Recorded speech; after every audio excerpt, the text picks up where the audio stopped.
Muy bien, vamos a empezar entonces la clase de hoy con el tema identificación de la distribución de probabilidad. Hasta ahora lo que hicimos fue primero aprendimos a generar números aleatorios y después a generar números aleatorios que siguen una distribución uniforme en el intervalo cerrado en 0 y abierto en 1. Y a partir de ahí aprendimos cómo usar eso como base, esos números aleatorios como base para generar variables aleatorias. Las variables aleatorias son también conjuntos de números, pero que siguen distintas distribuciones de probabilidad. ¿Ok?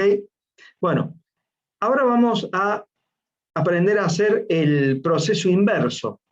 Dado un conjunto de números, identificar o determinar si siguen alguna distribución de probabilidad y en caso de que la sigan, cuál es y cuáles son sus parámetros. Es decir, vamos a tratar de modelar matemáticamente un fenómeno. Un fenómeno que en este caso es estocástico. Ustedes están acostumbrados ya a modelar matemáticamente fenómenos. Toda física nos presenta modelos matemáticos de fenómenos. Física 1, física 2, ven modelos matemáticos de fenómenos, ¿sí? La gran diferencia con lo que vemos acá es que esos fenómenos se pueden caracterizar usando ecuaciones diferenciales, son determinísticos. Estos que vemos ahora son estocásticos, entonces no se pueden caracterizar usando ecuaciones diferenciales, sino distribuciones de probabilidad. Vamos a ver este ejemplo que está subido en el aula virtual. Dice, un grupo de alumnos de simulación contabilizó los tiempos de llegadas de vehículos a un peaje de la ciudad de Córdoba. Los valores se presentan en el archivo adjunto, que es el Excel que ustedes tuvieron que descargar. Se pide 1. Identificar la distribución de probabilidad que modela el tiempo entre llegadas de los vehículos. 2. Determinar el o los parámetros que caracterizan la distribución. Y 3. Ingresar el valor del coeficiente de chi cuadrado calculado para la muestra y la frecuencia esperada para 12 intervalos. Para 12 intervalos, perdón. Ahí corta. Respuestas, bueno, distribución de probabilidad. Acá deberemos elegir alguna de estas tres, y el parámetro o parámetros de la distribución, y en caso de que no corresponda, hay que escribir menos 99, ¿sí? Y luego el coeficiente de chi cuadrado. Bueno, en eso consiste este ejercicio. Vamos a ver ahora los números.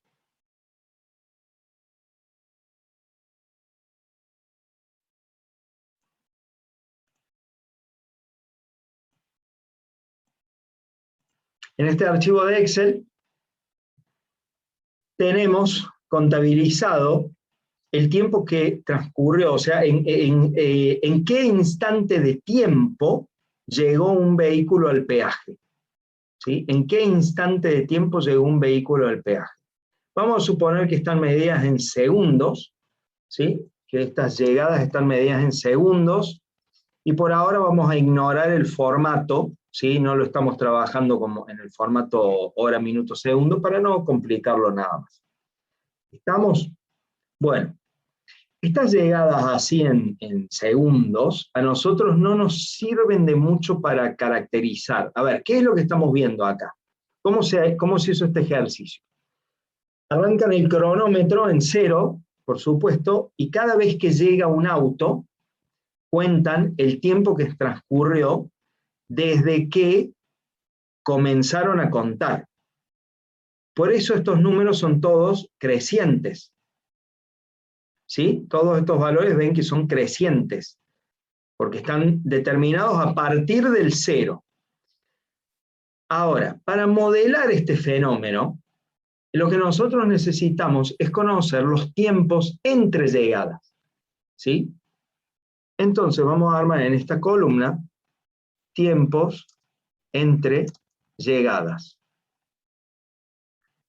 Van a ver que esto es lo que vamos a usar después para modelar matemáticamente eventos estocásticos. Por supuesto que todo esto que hemos visto hasta ahora, abro un paréntesis, todo esto que hemos visto hasta ahora es recién la primera parte, las herramientas matemáticas para después armar las simulaciones, ¿no? Estas son las herramientas matemáticas para luego poder, para modelar eventos, ¿sí? Tiempos entre llegadas, tiempos de atención, que van a formar parte de sistemas de simulación grandes, de sistemas, nosotros vamos a aprender dos técnicas en esta materia, una es la técnica de Monte Carlo y la otra la técnica de simulación de colas. ¿Estamos? Esto es la base, el 2 más 2. Para calcular los tiempos entre llegadas, vamos a tomar el tiempo I más 1, el tiempo del instante I más 1, y le vamos a restar el tiempo del instante I. Doble clic hasta abajo, y ahí calculamos todos los tiempos entre llegadas. Y ya que estamos, y ya que haciendo eso hemos seleccionado todo el grupo, todo este grupo de números está seleccionado, le vamos a cambiar el nombre, botón derecho, definir nombre, guión bajo, muestra, y en el ámbito hoja 1. Muy bien. Ahora, algunos parámetros de esta muestra. Entonces, 1, determinar los parámetros de la muestra. Primero, tamaño. Lo vamos a hacer con contar guión bajo muestra. Profe, disculpe. Se me cortó justo. ¿Cómo calculamos entonces el tiempo entre llegadas? Bueno, el tiempo entre llegadas I más 1, de la casilla I más 1, o el evento I más 1, es igual a la llegada I más 1 menos la llegada I. O sea, para calcular este tiempo entre llegadas es esta llegada menos esta. Para calcular este tiempo entre llegadas es esta llegada menos esta. Y así sucesivamente. Le quité el fondo a esto para que esté un poquito más ordenado. Y ahora, entonces, primero determinar los parámetros de la muestra. Algunos parámetros, por ejemplo, tamaño. Lo hacemos con la función contar. Contar. Guión bajo, muestra. ¿Sí? Recuerden que yo comienzo los nombres de las referencias con guión bajo de forma tal de que me aparezcan todas las que yo voy creando. Convenientemente, el tamaño de la muestra es 1000. ¿Qué otra cosa necesitamos? Necesitamos el valor máximo, que lo podemos calcular como máximo de la muestra, el valor mínimo, que lo calculamos como el mínimo de la muestra, y luego algunas constantes estadísticas, la media, que la vamos a calcular con el promedio,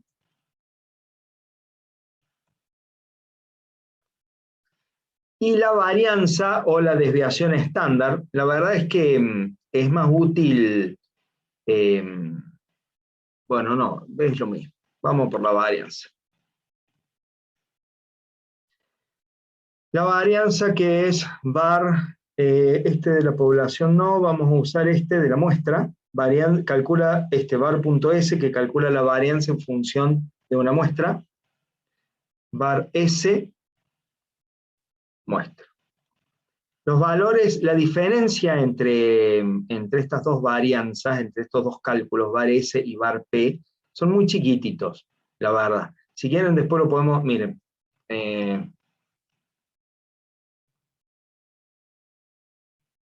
ven que no hay gran diferencia. Yo tengo entendido que el que hay que usar para esto es la varianza de la muestra, ¿sí? Después podemos ver qué pasa si usamos la otra. Mientras ustedes van armando esto en sus archivos, yo le voy a ir poniendo nombres al tamaño de la muestra, lo voy a llamar tamaño muestra.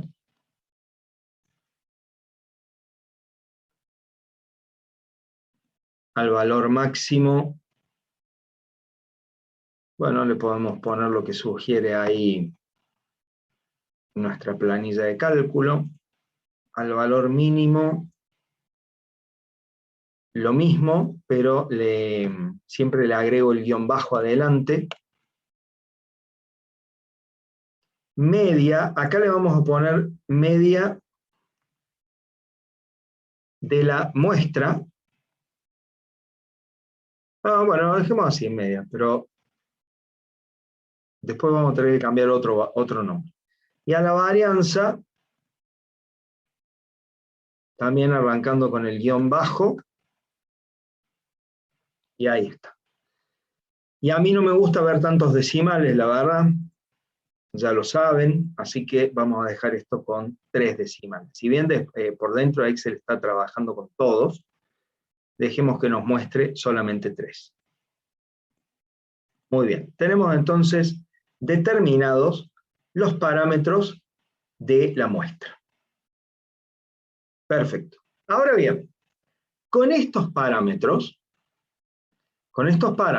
vamos a intentar encontrar los parámetros de las distribuciones candidatas, ¿sí? Nosotros vamos a considerar este ejercicio solamente para 3, que son las 3 variables o las 3 distribuciones continuas con las que trabajamos en esta materia, pero por supuesto que esto es extensible a todas las distribuciones de probabilidad que existen, ¿sí? Lo que pasa es que, bueno, en algún punto hay que acotar las distribuciones, porque si no se vuelve realmente muy grande. Y lo que nosotros queremos enseñar en esta materia no es estadística, sino cómo usar la estadística y la probabilidad como una herramienta para modelar sistemas. Entonces, el segundo paso es determinar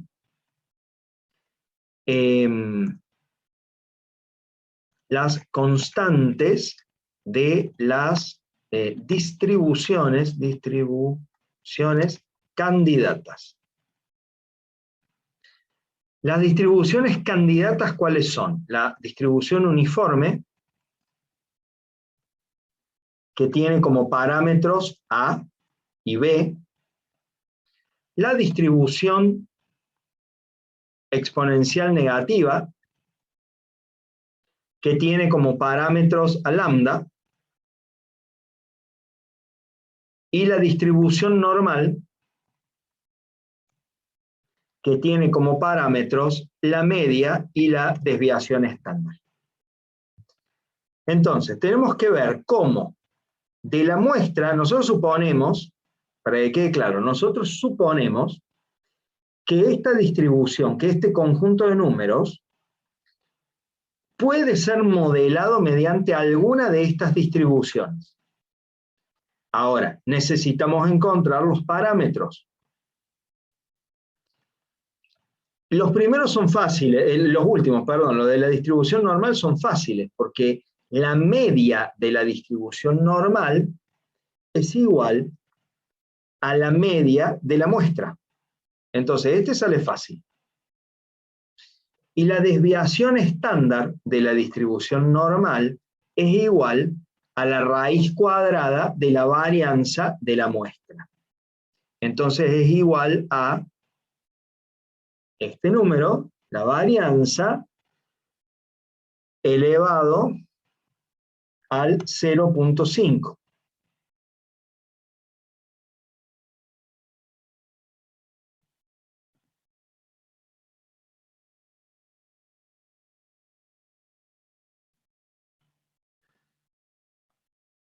Y a este valor, a este casillero, lo podemos llamar ahora mu, puede ser. Miren, vamos a hacer dist norm mu, para saber que este es el parámetro mu, la media, cualquier cosa. Dist, ahí está, el ámbito, la hoja, y a este, botón derecho, definir nombre, guión bajo, distribución, distrib, norm, S. Bien.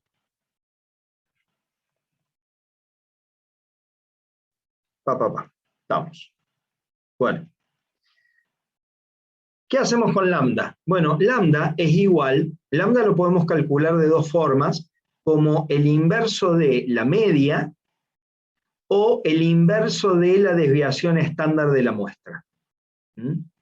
Podemos calcularlo con 1, yo creo que lo podemos definir con uno de los dos acá, y luego en todo caso lo cambiamos para ver qué pasa si elegimos el otro valor. Entonces, esto es igual a 1 sobre la media de la muestra. Ahí está, y le vamos a decir, esto se va a llamar guión bajo distrib exp lambda. Profe, ¿podría volver a repetirlo? Para que quede más claro, entonces, para la distribución exponencial, a ver, vamos a hacer un resumen de lo que hemos hecho hasta ahora. Para la distribución normal, tenemos dos parámetros que son la media mu, la media de la distribución, que en este caso es igual a la media de la muestra. A la media de la muestra se la suele llamar con la letra X y un palito arriba. Y la desviación estándar S, que es igual a la raíz cuadrada de la varianza. ¿Está? Esto es porque es una cuestión de estadística, pero bueno, si hemos calculado la media de una muestra, este es usamos ese valor, digamos, como candidato de la media de nuestra distribución normal. Luego, para la exponencial negativa,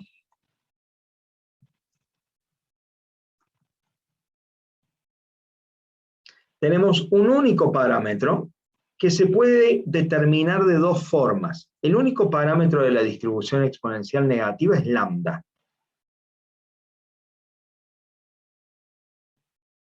Y lambda se puede determinar de dos formas.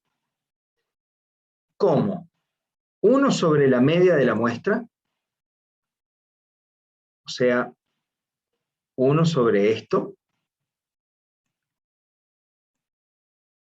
o como 1 sobre la desviación estándar de la muestra. Son valores muy similares. Les recuerdo que la distribución normal, uno puede generar números con distribución normal, R, números R, como mu, la media, más S por un número aleatorio, vamos a llamarlo, no quiero usar R, ya lo usé, un número aleatorio, normalmente se pone X bueno, X mayúscula, espero que no se confundan con esta otra, ¿sí? Con X perteneciente al intervalo, con X que pertenece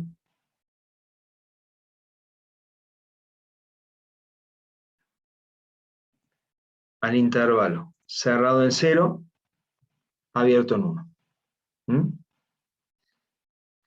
La exponencial negativa, habíamos dicho que el random que sigue esta distribución es igual a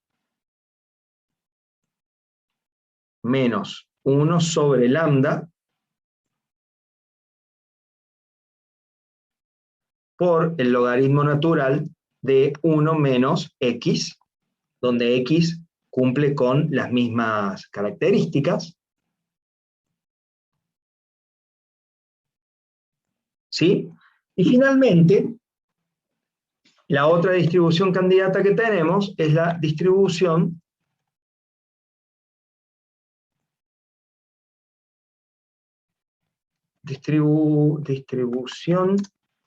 uniforme,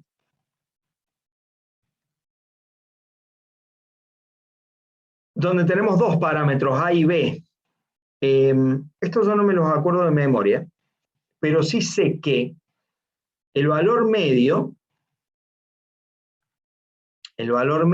es igual a el límite superior B más el límite inferior A dividido 2. Y también sé que la varianza es igual a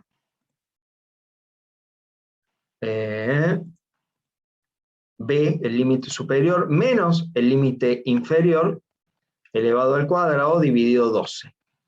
Estos números los vimos, o estas fórmulas las vimos en la primera clase, cuando diseñamos nuestro generador de números aleatorios. Y luego, para crear un número random, que siga una distribución uniforme, debemos hacer B, a ver si me acuerdo, más X por, no, es A. A más X por B menos A. De forma tal que cuando X vale 1, si X vale 1, acá tenemos A y acá tenemos menos A, por lo tanto el random va a ser B, y si X vale 0, el random es A. Ahora habría que despejar de estas dos fórmulas, tendríamos que despejar los valores de A y B.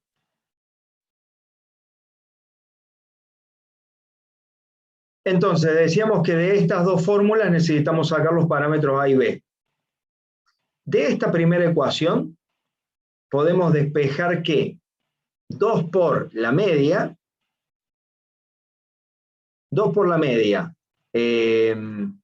menos A es igual a B, B es igual a 2 por la media menos A, ¿sí? Está clarísimo de acá. Y luego podemos tomar esta otra ecuación y ver si podemos despejar A, pero metiendo esto, control C, en el lugar de B. Entonces, si hacemos eso, nos queda que 12 veces la varianza es igual a 2 por la media de la muestra, 2 por la media de la muestra, menos 2A elevado al cuadrado, luego la raíz cuadrada de 12 por la varianza es igual a 2 por la media, 2 por la media menos A. Así que la raíz cuadrada de 12 por la varianza, esto obviamente no hace falta que ustedes se lo acuerden de memoria, ¿no? No hace falta. El problema es que yo no me lo acuerdo de memoria, entonces no lo puedo escribir directamente. Bien, ahí está. Por lo tanto, A es igual a la media menos raíz de 12 por la varianza menos 2. Perdón, la media menos raíz de 12 por la varianza sobre 2. Si quieren, miren, justo nos quedó ahí toda la distribución uniforme, todo el resumen de la distribución uniforme. Pueden hacerle un print screen y seguimos.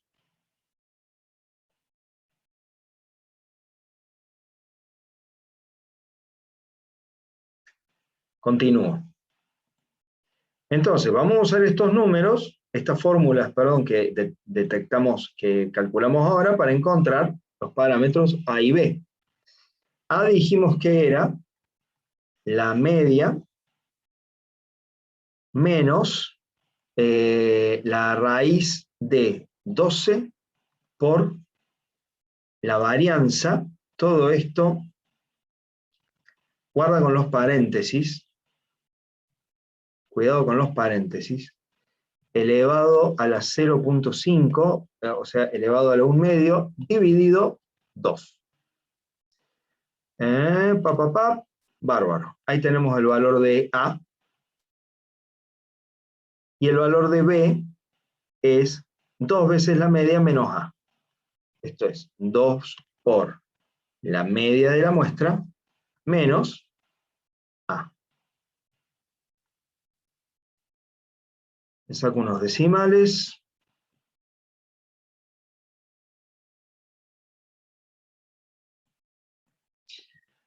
Como hicimos con estos otros parámetros, vamos a ponerle nombre.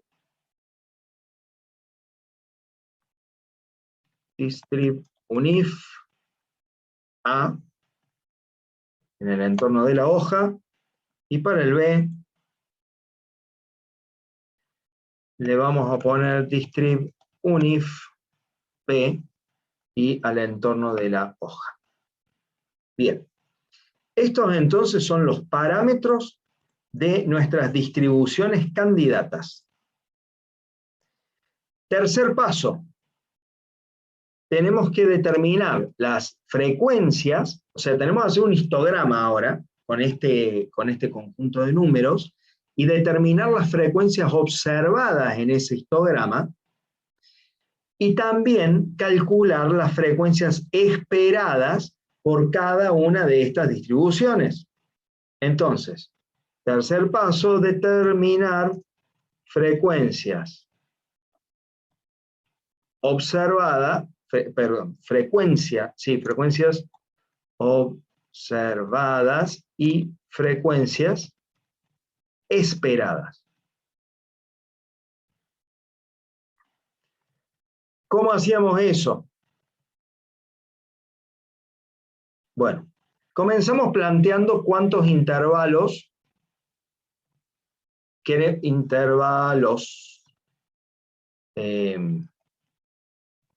que tenga nuestra distribución. En principio podemos pensar en 12, y a partir de ahí debemos determinar cuál es el paso de esos intervalos. O sea, cuál va a ser el ancho del intervalo. El ancho del intervalo era el valor máximo de la muestra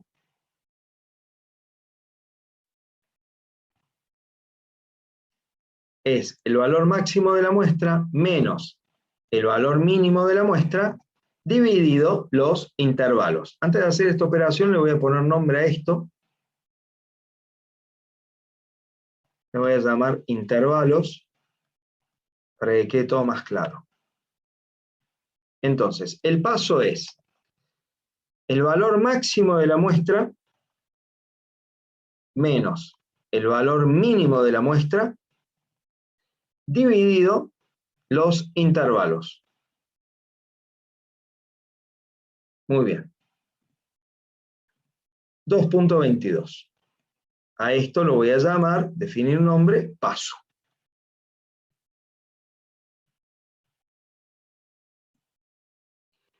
Y ahora tenemos que armar justamente la tablita para determinar las frecuencias. Entonces, vamos a escribir intervalos n, límite inferior, límite superior. Dijimos que iban a ser 12.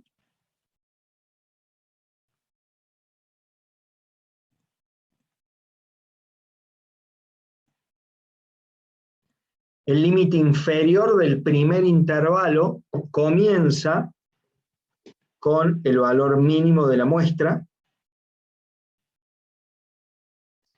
El límite superior de ese intervalo es el límite inferior más el paso que acabamos de calcular.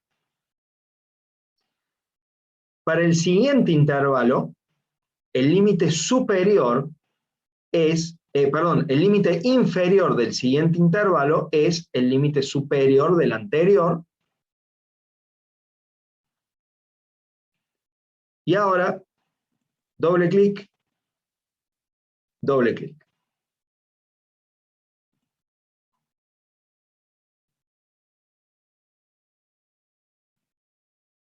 Para verificar que lo que estamos haciendo está bien, este número, el límite superior del último intervalo, debería ser igual al valor máximo de la muestra.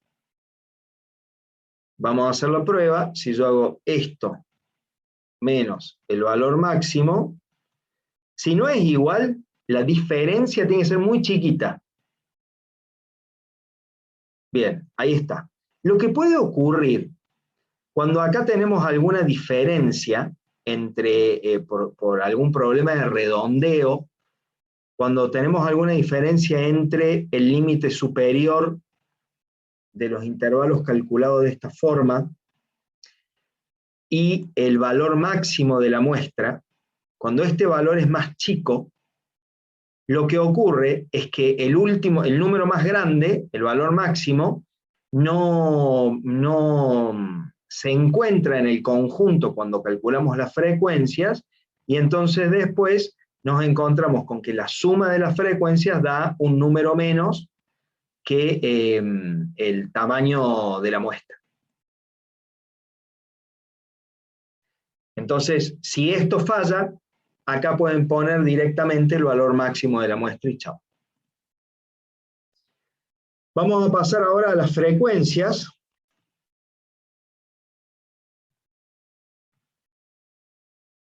Primero las observadas, ¿sí? O sea, las frecuencias del conjunto que tenemos. Lo vamos a calcular usando la fórmula que ya vimos la clase pasada, esta fórmula matricial. Igual frecuencia de quién. Miren, antes de hacer eso vamos a hacer una cosa. Ya te atiendo, Leandro.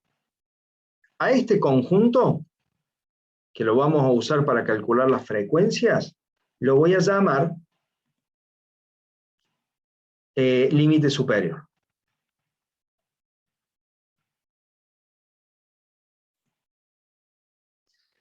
Acá un compañero de ustedes hizo una observación muy importante. Dice, ¿cómo puede ser que el límite inferior de la distribución uniforme dé negativo?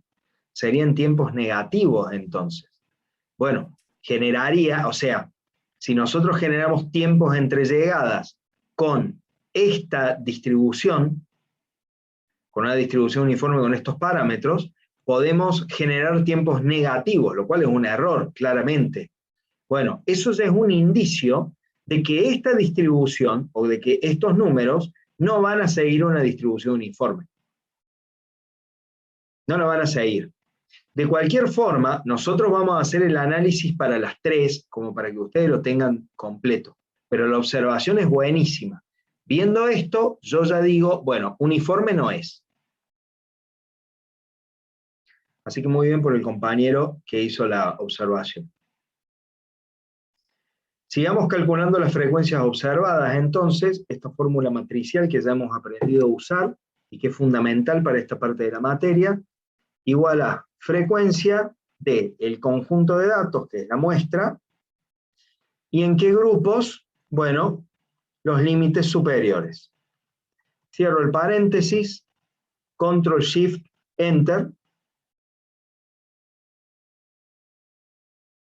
y voy a pedirle a Excel que sume esto y debería dar 1000. Bárbaro. Ahora vamos por partes. Si acá ocurre lo que yo les dije, que este valor que calculamos en el límite superior no es exactamente igual al valor máximo de la muestra,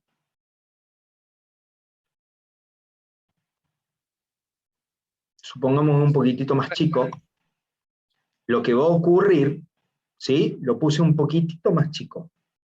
Lo que ocurre es que no se cuenta el último valor, no se cuenta el valor más grande, y entonces en la suma de frecuencias observadas da un número menos. En caso de que eso ocurra, ustedes pueden escribir acá directamente valor máximo de la muestra, y ahí se arregla el problema. Bien, determinadas las frecuencias, entonces esto claramente, acá estamos viendo que tiene una característica de exponencial negativa, ¿no? Fíjense que las frecuencias observadas más grandes están más cerca de los intervalos más bajos. Y además acá ocurre algo también, y es que los últimos intervalos tienen muy pocas observaciones. Estas colas, que son comunes en las distribuciones normal y exponencial negativa de las que trabajamos nosotros, pueden generar algunos problemas cuando evaluemos la fórmula del chi. ¿Sí? Pueden generar algunos problemas.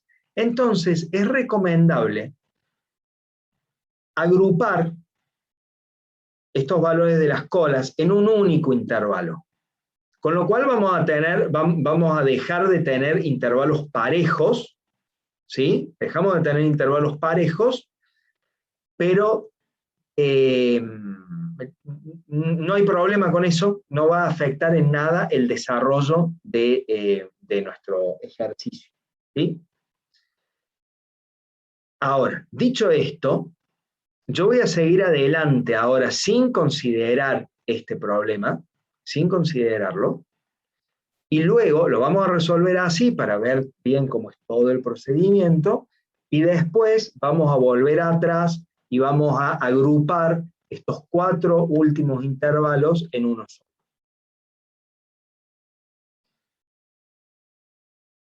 Una vez hecho esto, necesitamos empezar a determinar los valores de las frecuencias esperadas de las distribuciones candidatas, que son la distribución uniforme,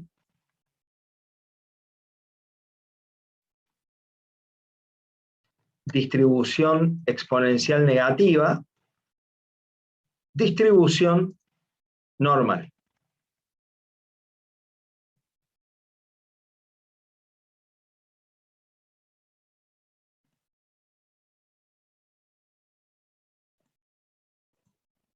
Estábamos entonces a punto de calcular las frecuencias esperadas de las distribuciones candidatas, y para eso tenemos una herramienta acá en la planilla de cálculo que bueno, nos permite justamente determinar esos valores.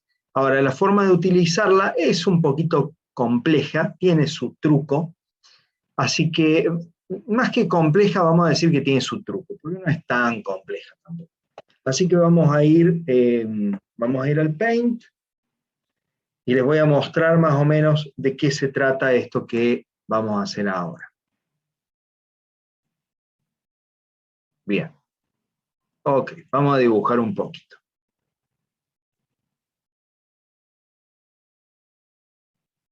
Supongamos que acá vamos a dibujar la distribución de probabilidad de una cierta variable.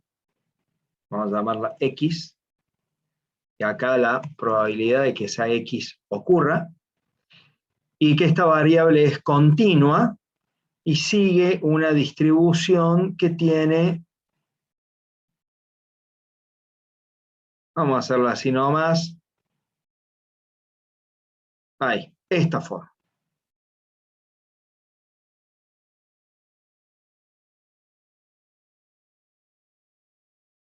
Pero, a ver, lo quiero dibujar con otro color.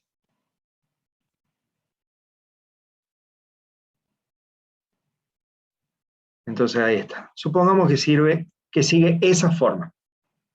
Muy bien. Digamos que esta es nuestra distribución candidata. Lo que nosotros hemos hecho hasta ahora con las frecuencias observadas es encontrar valores que más o menos se corresponden con esta distribución, ¿sí? Entonces, para un intervalo, nosotros hemos contado, por ejemplo, estos valores.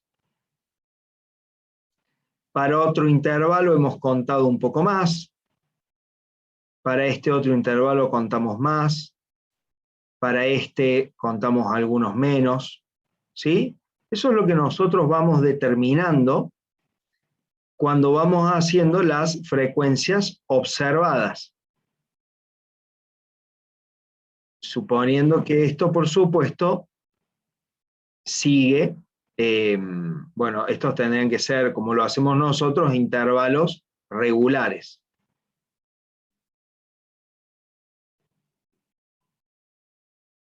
¿Está? Bueno. Las frecuencias observadas son estos rectángulos amarillos.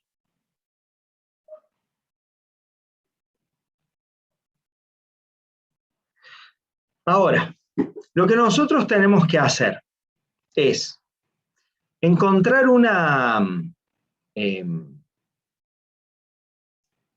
encontrar alguna forma de determinar las frecuencias esperadas de la distribución teórica.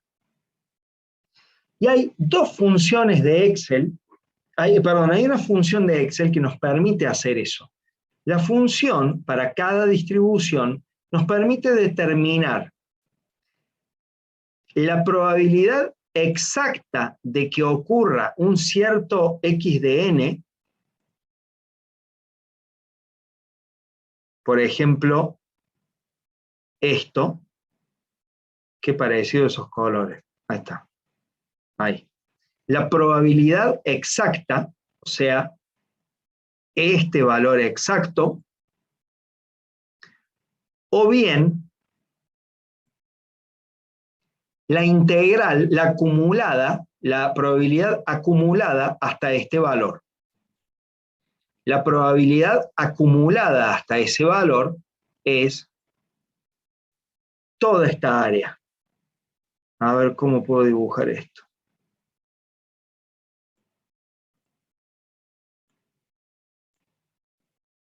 La acumulada es toda el área bajo la curva, es la integral.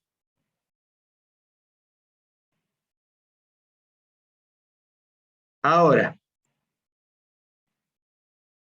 así nomás, ninguno de estos dos valores nos sirve. Ni el valor puntual, ni el acumulado hasta ese punto. Pero ¿qué podemos hacer? Lo que podemos hacer es lo siguiente. Podemos calcular la probabilidad acumulada hasta el límite superior y restarle la probabilidad acumulada hasta el límite inferior. ¿Sí? Entonces, podemos decir que la frecuencia esperada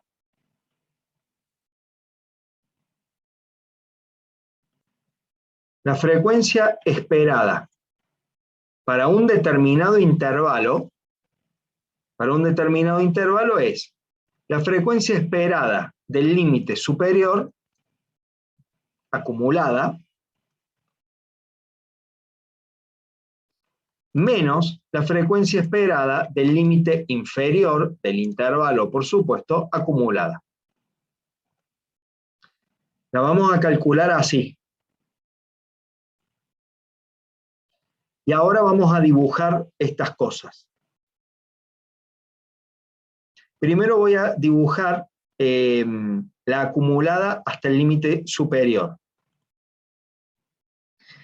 Bien, ahí hemos pintado la frecuencia esperada acumulada hasta el límite superior. O sea, hemos pintado esta parte. Ahora vamos a hacer lo mismo con el límite inferior. Nos venimos hasta acá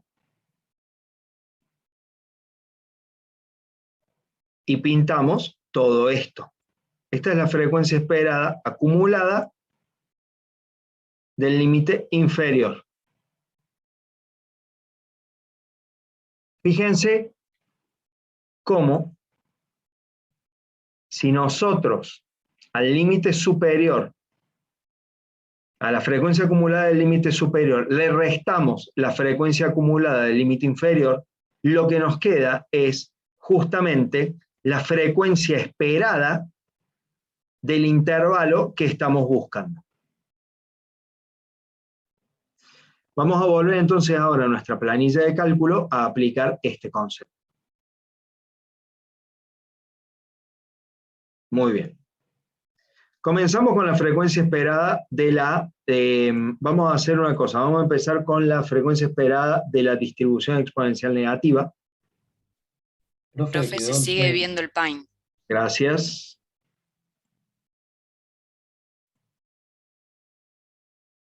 Gracias.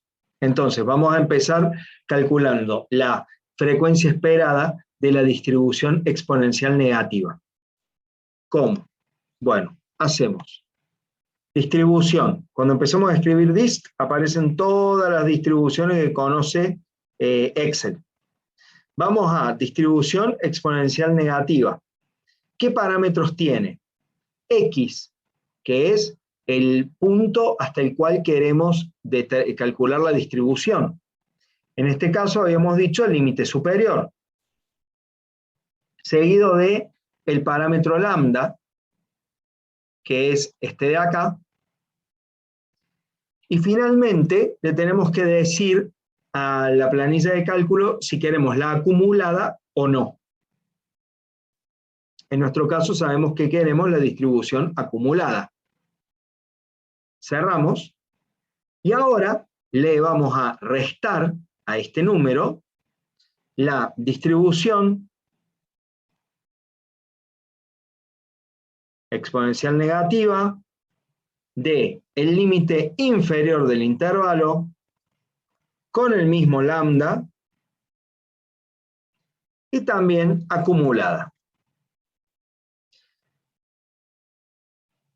Si nosotros hacemos esto para cada intervalo, vamos a llegar a que el área total es 1, ¿sí?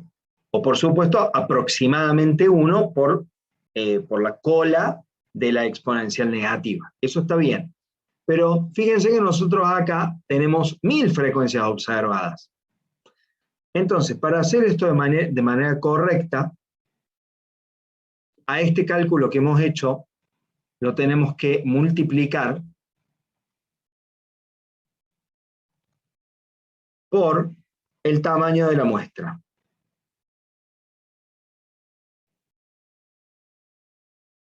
Y ahora sí, esto llega a aproximadamente 1000 valores.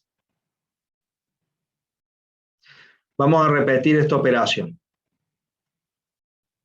Recuerden que lo que nosotros queremos hacer es encontrar las frecuencias esperadas, ¿sí? O sea, la frecuencia teórica correspondiente a cada intervalo. Y que recién vimos, con el dibujito que hicimos en Paint, que eso lo podemos hacer calculando, la frecuencia acumulada del límite superior y restándole la frecuencia acumulada del límite inferior. Nos queda esta área de este color que parece morado. ¿Sí? Ahora, el área total de la distribución de probabilidad teórica es 1. ¿Sí? La sumatoria de esta total es 1. Y nosotros necesitamos llegar a 1000. Entonces lo que vamos a hacer es, a esta cuenta, a esta frecuencia esperada que estamos calculando, la vamos a multiplicar por el tamaño de la muestra. Entonces, vamos a hacer acá igual, abro paréntesis, y voy a hacer que esto es la distribución exponencial negativa. ¿De qué valor de x? El límite superior del intervalo. ¿Qué parámetro lambda? El lambda que calculamos en el paso 2. ¿Acumulada? Sí. Y ahora, yo creo que si hacía Shift Enter, no. Hay una forma de escribir esto en varias líneas. Acá cierro. A ver si con Control Enter. No. Shift Enter. No. Bueno, había una forma de escribir esto en varias líneas. Ya lo voy a encontrar. Sigamos acá. Entonces, acá lo que hemos hecho hasta aquí es encontrar el límite superior. El área hasta llegar al límite superior, la frecuencia, la probabilidad acumulada hasta el límite superior. A esto le vamos a restar el límite inferior.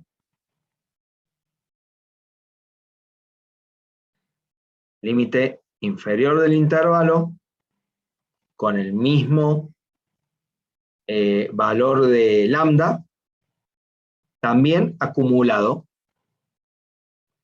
Y a esa diferencia que es la frecuencia esperada, la vamos a multiplicar por el tamaño de la muestra.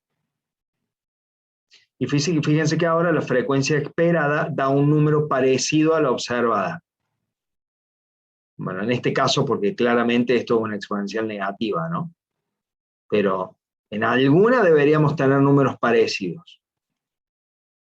Tiramos esto hasta abajo para llegar a todos los intervalos, y el valor final de frecuencias esperadas, la sumatoria de las frecuencias esperadas de cada intervalo, debería dar cerca de 1. En la exponencial negativa y en la normal no van a dar 1, porque no estamos considerando las colas que se van hasta infinito. ¿Sí? Pero tiene que dar un número cercano a 1. Vamos a aplicar lo mismo, el mismo procedimiento para la distribución normal. Entonces, abro paréntesis, distribución normal.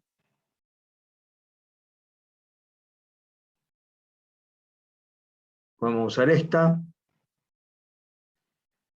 ¿Desde dónde? ¿Cuál es a quién le queremos calcular la probabilidad? ¿Al límite superior? ¿Qué parámetros vamos a poner? La media, distribución normal, media. Desviación estándar, distribución normal, desviación estándar, acumulado sí. Ahí tenemos la frecuencia esperada acumulada hasta el límite superior, y a eso le restamos la distribución normal n al límite inferior del intervalo con los mismos parámetros de recién.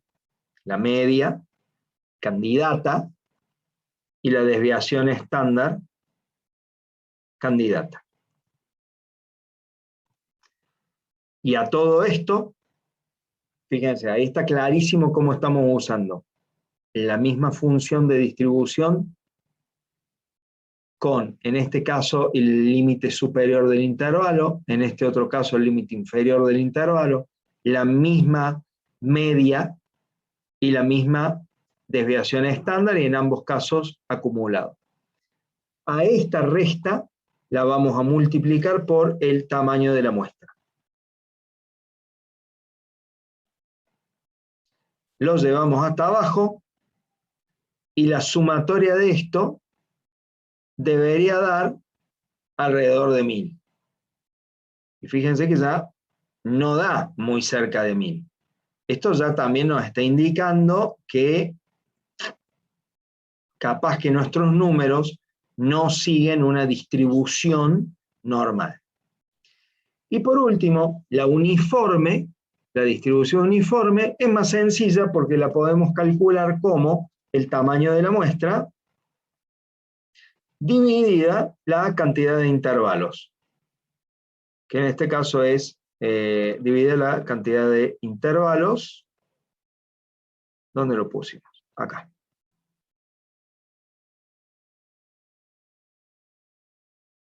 Lo llevamos para todo y esto también debería dar 1000.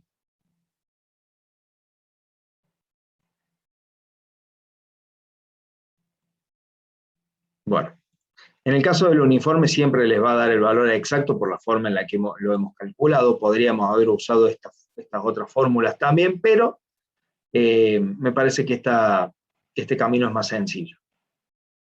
Entonces acá tenemos, para recapitular, acá tenemos las frecuencias observadas de nuestra muestra y acá tenemos las frecuencias esperadas para cada uno de esos intervalos según estas distribuciones candidatas. Bueno, vamos a seguir adelante porque esto nos está dando ya a ojo, digamos, casi que nos podemos ir dando cuenta que probablemente nuestra distribución sea una exponencial negativa. ¿Qué más podemos hacer? Y podríamos graficarlas, por ejemplo, a todas estas distribuciones. Podemos hacer acá una columnita auxiliar que sea valor medio del intervalo. Vamos a poner esto, el superior, más el inferior, dividido 2, para sacar el valor medio. Epa, se fue hasta 1000. Bien. Con eso sacamos el valor medio del intervalo, le sacamos decimales. Está. Y ahora podemos graficar todas las frecuencias. Insertar. Gráfico de barras, muy bien, botón derecho, seleccionar datos, agregar, nombre de la serie, vamos a poner observadas, valores, estos de acá, bárbaro. Vamos a agregar otro gráfico, el nombre va a ser distribución uniforme, los valores, este conjunto de datos de acá. Bueno, ahí empezamos a ver que no se parecen. Agrego otra, nombre de la serie, distribución exponencial negativa, valores, estos numeritos de acá. Tengan cuidado de no agregar el último, ¿no? Y por último vamos a agregar la distribución normal, nombre de la serie, distribución normal, valores, estos de acá. Y finalmente, las etiquetas del eje horizontal, esto me dio algo de trabajo el otro día. Elijo los valores medios.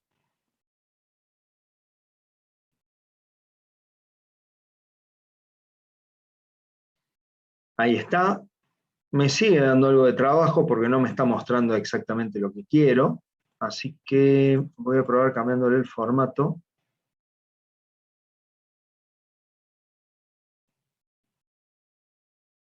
General. Ahí está. Lo pasé a general. Y ahora le voy a sacar decimales. Eso. Ahí tenemos un lindo gráfico. Incluso hasta lo podríamos dejar así. Con esta información ya nos alcanza. Nos alcanza para ver a quién se parece. Vamos a poner las leyendas. Acá. Título de gráfico, etiquetas de datos no. No. Leyenda. Listo. Entonces fíjense que claramente a la que más se parece la distribución observada es a la exponencial negativa. Ahora, eso a nosotros no nos alcanza, ¿no? Porque somos ingenieros, entonces necesitamos algún número, no nos alcanza con decir, bueno, esto se parece, ¿sí? La intuición es buena, por supuesto, pero siempre hay que verificar los datos con de alguna manera técnica. Y ahí es donde entran las pruebas de bondad. Ahí es donde entran las pruebas de bondad. Entonces, si esto fue, esto me lo voy a llevar por otro lado, lo voy a traer por acá. Si esto fue el paso 3, determinar frecuencias observadas y frecuencias esperadas, vamos a hacer el cuarto, que va a ser determinar la bondad del ajuste usando chi cuadrado. A mí en este software me resulta más sencilla aplicar esta prueba que, por ejemplo, la de Kolmogorov. Esta me parece que es más simple de usar. Así que vamos a usar esta. Para eso, ustedes recuerdan que la prueba de chi cuadrada nos devuelve un índice que se calcula el valor de chi. A ver si puedo insertar una fórmula acá.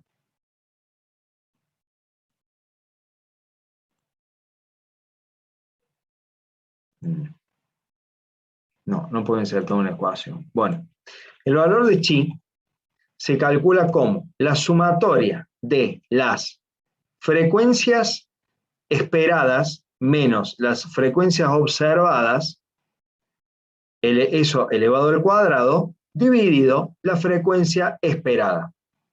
El orden acá adentro no importa, porque esto está elevado al cuadrado, así que el orden acá adentro no importa. Lo que sí importa es que esto va dividido en la frecuencia esperada, y se realiza la sumatoria a lo largo de todos los intervalos.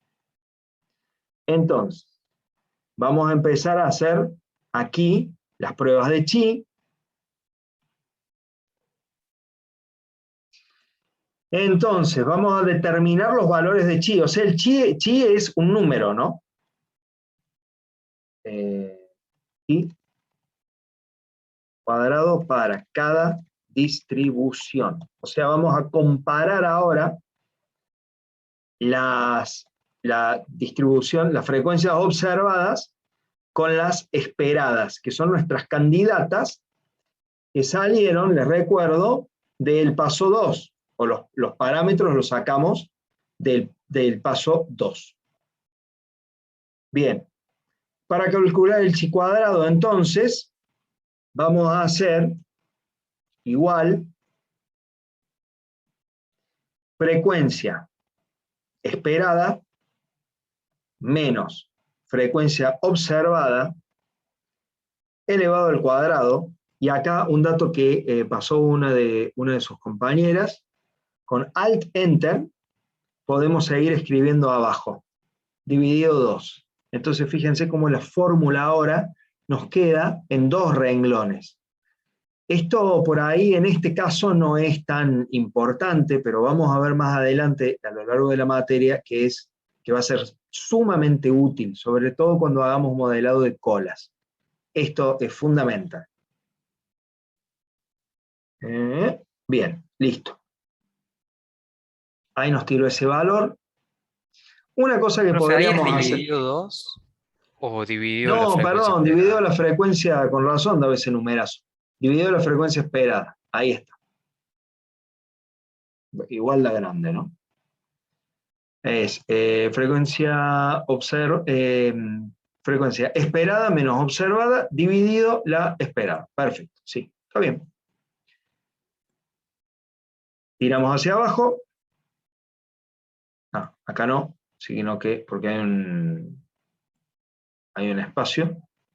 Bien. Y ahora, entonces, ¿qué estamos haciendo acá? Estamos aplicando esa fórmula a cada intervalo. Y luego lo tenemos que sumar. Valor de chi. El valor de chi es la suma de todos estos números.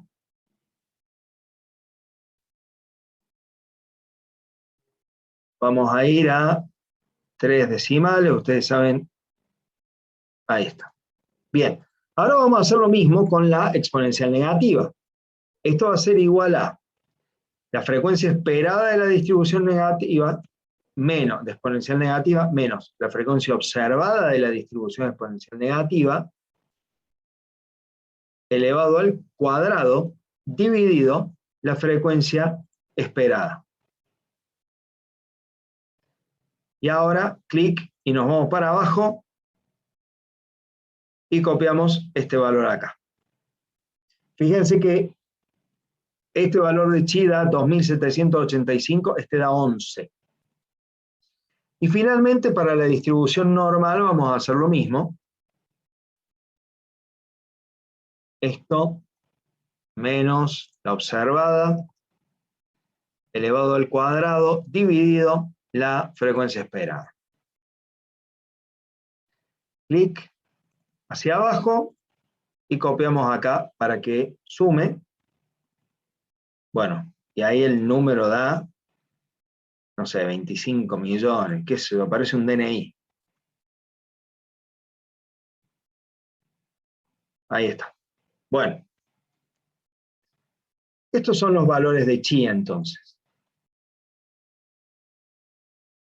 Estos de acá, estos tres, son los valores de chi. Para no rechazar la hipótesis nula, este valor de chi tiene que ser tan chico como sea posible. De hecho, si el valor de chi fuera exactamente 0, eso querría decir que la distribución esperada coincide exactamente con la distribución de la muestra, lo cual es absolutamente imposible, pero sí está claro que este valor tiene que ser lo más chico posible.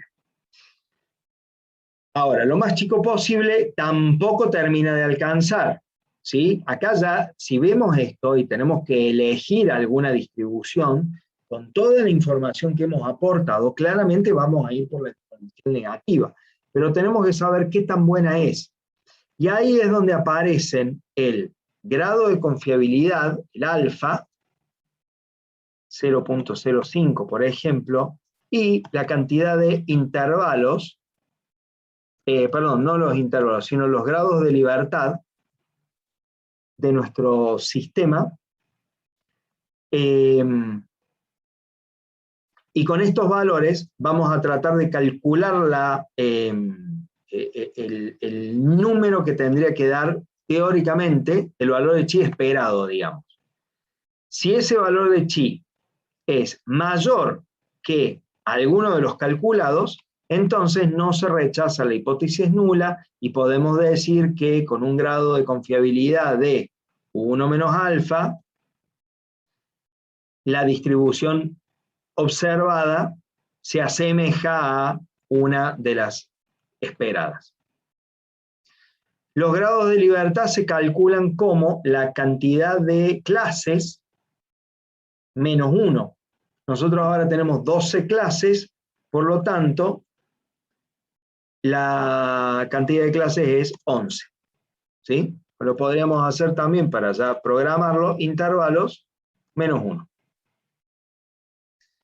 A esto lo vamos a llamar alfa.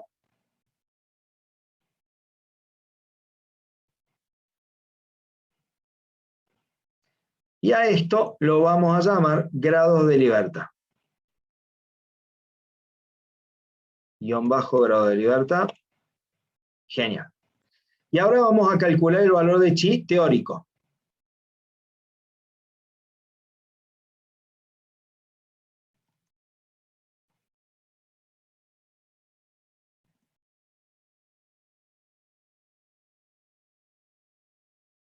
Bien.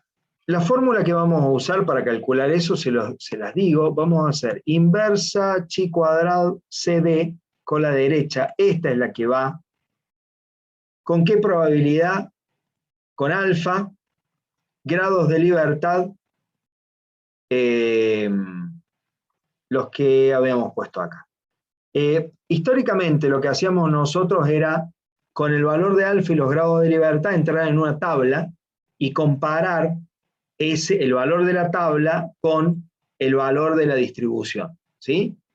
Pero ahora podemos automatizar todo con estas funciones. Fíjense, el valor teórico es 19, el valor que calculamos para nuestra distribución es 11,41. Por lo tanto, podemos asegurar con una certeza del 95% que este conjunto de números corresponde a una distribución exponencial negativa de lambda 0.299. Vamos a ir viendo entonces, ahora que ya encontramos un buen resultado, algunas alternativas. Por ejemplo, la más sencilla, yo les había dicho que lambda de la exponencial negativa se puede calcular de dos formas, o bien como 1 sobre la media, o bien, miren, lo vamos a escribir por acá, el valor cuando es 1 sobre la media, 1 sobre la media de la muestra, ¿no? 1 sobre la media de la muestra, o también como 1 sobre la raíz cuadrada de la varianza de la muestra. La varianza elevado a la 0.5. Fíjense que son números bastante parecidos, pero no iguales. Están ahí, pero no son iguales. Entonces, una cosa que podemos hacer es, con la tabla así armada como está, cambiar este valor. Y decir, esto no es 1 sobre la media, sino que es 1 sobre la varianza de la muestra elevado a la 0.5. O sea, la desviación estándar de la muestra. Y fíjense que cuando hicimos eso, ¿qué cambió? Cambiaron, por supuesto, las frecuencias esperadas. Cambiaron las frecuencias esperadas. Miren, voy a deshacer. ¿Sí? Ven que cambian los números.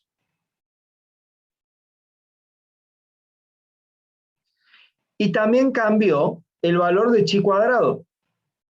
Miren, voy a ir cambiando entre un lambda y el otro lambda. Un lambda y el otro lambda. Se hizo más grande. ¿Eso qué quiere decir? Si bien con este nuevo lambda la hipótesis nula no se rechaza, o sea que la muestra podría seguir una distribución exponencial negativa con lambda 0,308, el resultado era mejor con el cálculo tomando 1 sobre la media. Entonces yo dejaría este valor, 0.299. ¿Está? Esa es la primera cuestión que les quería resaltar. Y la otra es, yo le dije hace un rato, que también se pueden agrupar valores. ¿Sí? Estos últimos valores, que fíjense que en el cálculo del chi, fíjense que estos últimos valores, estos últimos 4 intervalos, suman mucho. Suman 3. De un total de 11. ¿Y eso por qué es? Y porque hay diferencia, puede haber diferencias entre la frecuencia observada y la esperada. En las colas aparecen esos problemas. Entonces, una cosa que podemos hacer es, a este último intervalo, hacerlo más grande y agrupar en el último intervalo estos 4. Entonces acá, en vez de escribir el límite inferior más el paso, voy a escribir directamente se van a romper muchas cosas, pero lo vamos a ir arreglando. Voy a escribir directamente el valor máximo.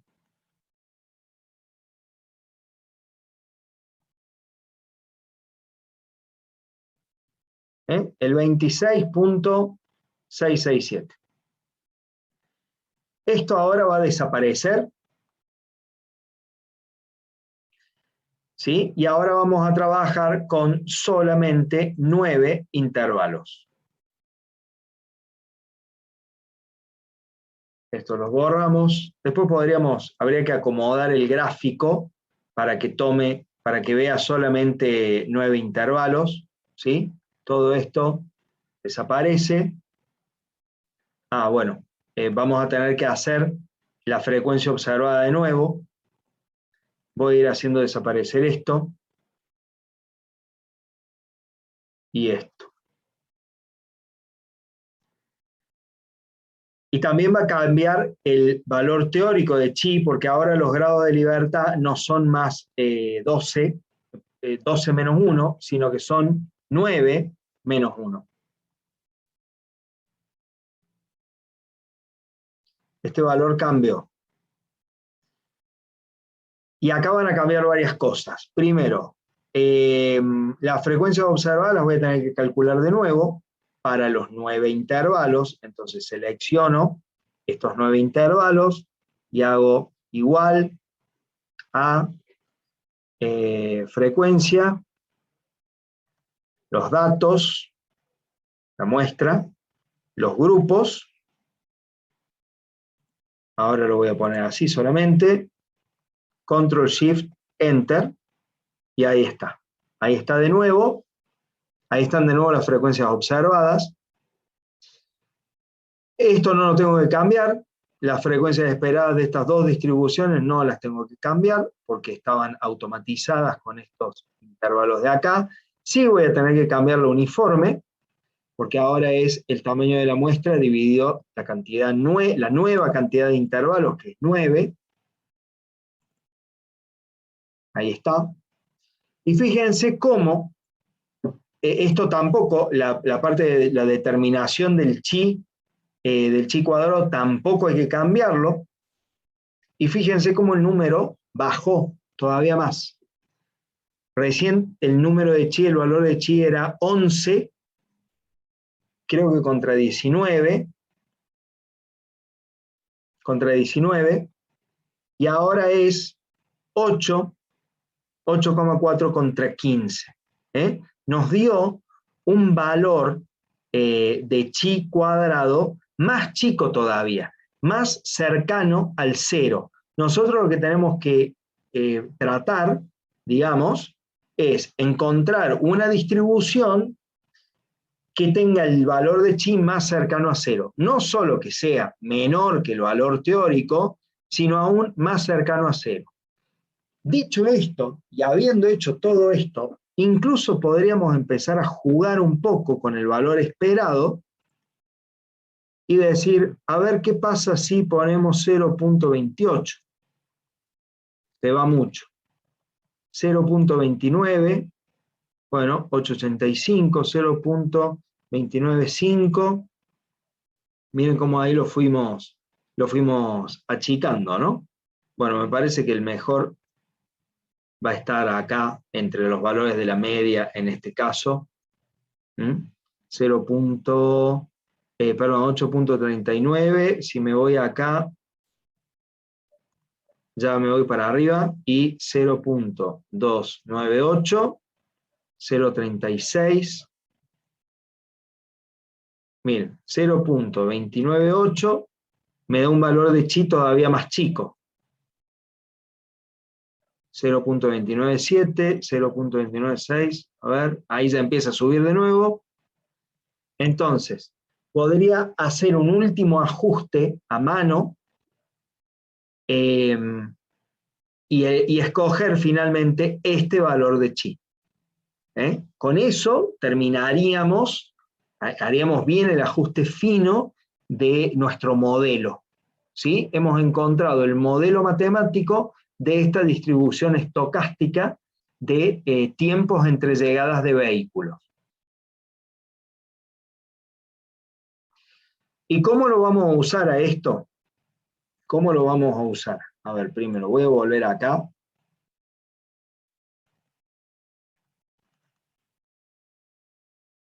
1 sobre la media, lo dejo ahí. Con hacer esto, a ver, con hacer esto para nosotros alcanza, ¿no?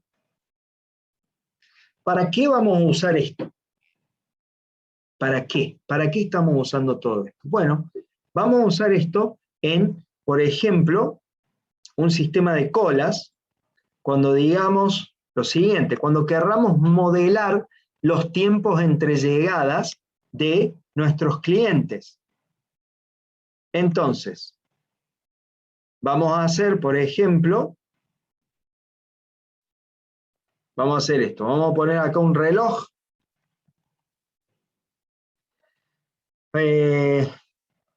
Vamos a generar un número aleatorio. Vamos a hacer tiempo, vamos a calcular el tiempo entre llegadas y vamos a calcular la próxima llegada.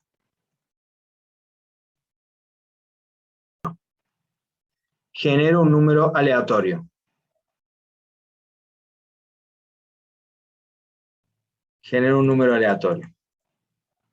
Calculo el tiempo entre llegadas usando la fórmula de generación de variables aleatorias que vimos en la clase pasada. 1 sobre lambda, perdón, menos 1 sobre lambda por el logaritmo natural de 1 menos el número random que acabo de generar. Eso me da el tiempo entre llegadas. Y puedo calcular la próxima llegada como el reloj más el tiempo entre llegadas.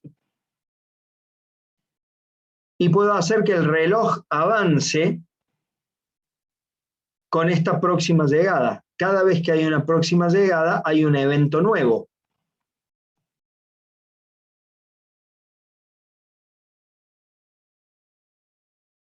Miren, este lo podemos llamar evento 0, evento 1, 2, 3. Y vamos de esta forma generando llegadas de clientes, ¿sí?, que siguen una distribución exponencial negativa.